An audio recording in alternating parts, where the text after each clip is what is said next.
Rizal, apakah dilakukan karena penerimaan pajak, itu adalah fokus untuk memperbaiki quality dari spending. Kita bilang ya better spending, quality of spending itu dilakukan. Karena memang APBN tadi yang saya sampaikan kalau akan terus menjadi instrumen yang penting, maka kualitas dari belanja baik kementerian, lembaga, dan daerah itu perlu diperbaiki. Pertanyaan mengenai tren APBN yang surplus di Argentina. Kalau satu namanya bukan tren, mungkin kasus ya.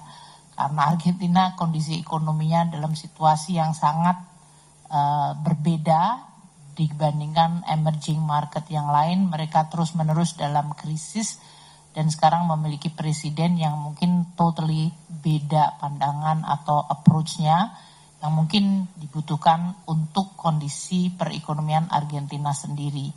Indonesia di dalam mendesain APBN tentu dikaitkan dengan kondisi ekonomi kita.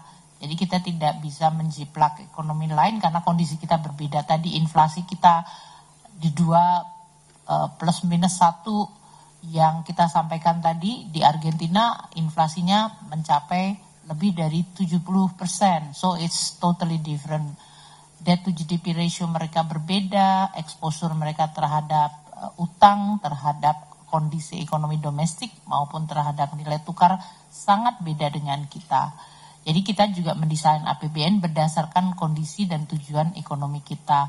Bagaimana APBN tadi menjadi katalis terhadap produktivitas, terhadap pertumbuhan, untuk menciptakan agregat demand yang sustainable, itu yang kita terus lakukan sesuai dengan peranan APBN, baik itu sebagai tadi counter cyclical shock absorber atau dalam meningkatkan produktivitas ekonomi.